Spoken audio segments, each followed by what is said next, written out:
News. ఛత్తీస్గఢ్లోని కర్రగుట్టల్లో combing కొనసాగుతోంది. మావోయిస్టుల కోసం కేంద్ర బలగాలు గుట్టల్లో అణువణువు గాలిస్తున్నాయి. ఈ రోజు కూడా కర్రగుట్టల్లో డ్రోన్లు, హెలికాప్టర్లు చక్కర్లు కొట్టాయి. మావోయిస్టులు ఉన్నట్టు అనుమానిస్తున్న ప్రాంతాల్లో బలగాలు బాంబులు వేశాయి. మరిన్ని వివరాలు మా ప్రతినిధి అరుణ్ అందిస్తారు. ఆపరేషన్ కగార్ పేరుతో కర్రగుట్టలో 21 రోజుల పాటు జరిగినటువంటి ఆపరేషన్లో మావోయిస్టులకు భారీ నష్టం జరిగింది. ఛత్తీస్గఢ్ని మావోయిస్టు రహిత రాష్ట్రంగా తీర్చిదిద్దడం కోసం తమ చర్యలు కొనసాగుతాయని, ఎట్టి పరిస్థితుల్లో మావోయిస్టులతో చర్చల ప్రసక్తే లేదు అంటూ కేంద్ర సంబంధించినటువంటి పోలీస్ అధికారులతో పాటుగా ఛత్తీస్గఢ్ రాష్ట్ర అధికారులు ప్రకటించిన నేపథ్యంలో ఒకంత ఇంకా ఉత్కంఠ కొనసాగుతుంది. నిజానికి కర్రగుట్టలో ఆపరేషన్ నిలిపివేసిన తర్వాత కూడా తమ బలగాలకు సంబంధించినటువంటి మావోయిస్టుల వేటను పూర్తిగా విరమించలేదు. మావోయిస్టుల వేటలోనే కొనసాగుతుంది. మావోయిస్టు రహితంగా ఛత్తీస్గఢ్ రాష్ట్రాన్ని తీర్చిదిద్దడం కోసం కావాల్సినటువంటి చర్యలు కొనసాగుతాయని చెప్తున్న నేపథ్యంలో మొత్తానికి 21 రోజుల పాటు కర్రగుట్టను బేస్ చేసుకుని పూర్తిగా అక్కడ ఆపరేషన్ కొనసాగించడం జరిగింది. ఈ ఆపరేషన్లో 21 ఎన్కౌంటర్లు చోటు చేసుకున్నాయని, ఆ 21 ఎన్కౌంటర్లో 31 మంది ఈ మావోయిస్టులు మృతి చెందినటువంటి నేపథ్యాన్ని కూడా పోలీసులు ప్రకటించడం జరిగింది.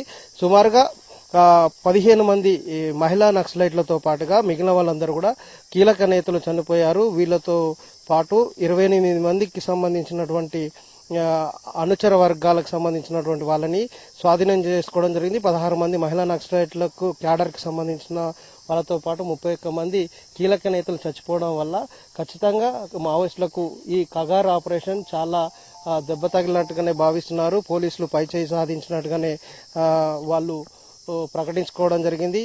మార్చి 31 నాటికి ఇక్కడ నక్సల్స్ రహిత రాష్ట్రంగా తీర్చిదిద్దే ప్రయత్నం చేస్తామని చెప్తున్న నేపథ్యంలో అటవీ ప్రాంతాలన్నీ కూడా కొంత భయాందోళనకి వాటి గుప్పిట్లోనే బతకాల్సినటువంటి పరిస్థితి కనిపిస్తుంది. ఛత్తీస్గఢ్ కి ఆనుకొని అలాగే తెలంగాణ రాష్ట్ర సరిహద్దులో ఉన్నటువంటి కర్రగుట్టల్లో మాత్రం ఒక ఉత్కంఠభరితమైనటువంటి వాతావరణం కొనసాగుతుంది. ఛత్తీస్గఢ్ పోలీసులు ఈ ప్రాంతంలో పూర్తిగా మేము ఆపరేషన్ నిలిపివేశామని ప్రకటించిన, మరొక వైపు తెలంగాణ రాష్ట్రానికి సంబంధించినటువంటి గ్రేహౌండ్ బలగాలు కూడా ఛత్తీస్గఢ్కు ఆనుకొని ఉన్నటువంటి కర్రగుట్టల ప్రాంతంలో కూంబింగ్ కొనసాగిస్తున్న నేపథ్యంలో 4 రోజుల క్రితం మావోయిస్టులకు సంబంధించినటువంటి అమర్చినటువంటి ప్రెషర్ బాంబ్ పేలి 3 పోలీసులు మృత్యువాత పడ్డ నేపథ్యంలో ఇటువైపు కూడా కూంబింగ్ కొనసాగుతున్న నేపథ్యంలో ఇప్పటికీ కర్రగుట్ట పరిసర ప్రాంతంలో ఉన్నటువంటి వెంకటాపురం, వాజేడు, అలాగే చెర్ల ఈ ప్రాంతంలో ఉన్నటువంటి సరిహద్దు ప్రాంతాల గ్రామాలకు సంబంధించినటువంటి ఈ గ్రామస్తులు, తండావాసులు, అలాగే గిరిజన వాసులు ఎవరు కూడా ఇంకా వాళ్లకు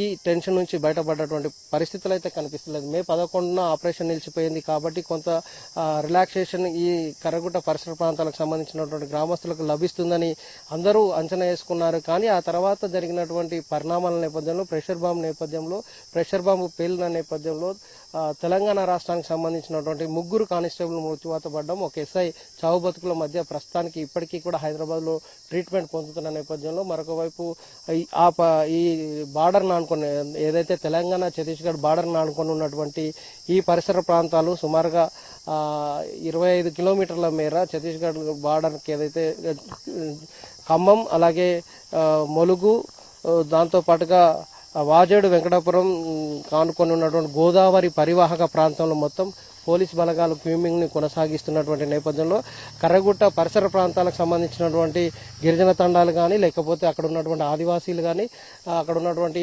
కోయగూడాలు కానీ ఏవి కూడా ప్రశాంత వాతావరణం లేవు. ఇంకా వాళ్లకు ఒక టెన్షన్ వాతావరణంలోనే కాలం వెళ్లదీయాల్సినటువంటి పరిస్థితులు కనిపిస్తున్నాయి. ఛత్తీస్గఢ్ రాష్ట్రంలో జరిగినటువంటి కర్రగుట్ట ఆపరేషన్ను ఛత్తీస్గఢ్ రాష్ట్రం ఆపరేషన్ మే 11న విరమిస్తామని ప్రకటించిన, పూర్తిగా కాల్పుల విరమణలోని లేము. నక్సలైట్లకు సంబంధించినటువంటి చర్చలకు కూడా మేము సహకరించే ప్రసక్తే లేదు. ఎట్టి పరిస్థితుల్లో ఛత్తీస్గఢ్ని దాదాపు నక్సల్స్ రహిత రాష్ట్రంగా తీర్చిదిద్దే ప్రయత్నంలోనే మేము కొనసాగిస్తాము, మా ఆపరేషన్ కొనసాగుతుందని చెప్పిన నేపథ్యంలో కొంత ఛత్తీస్గఢ్లో మాత్రం ఒక ఉత్కంఠ కొనసాగుతున్నటువంటి పరిస్థితి కనిపిస్తుంది. టెన్షన్ వాతావరణం కొనసాగుతున్నటువంటి పరిస్థితి కనిపిస్తుంది. Cameraman Wajid, Arun Kumar, NTV Warangal.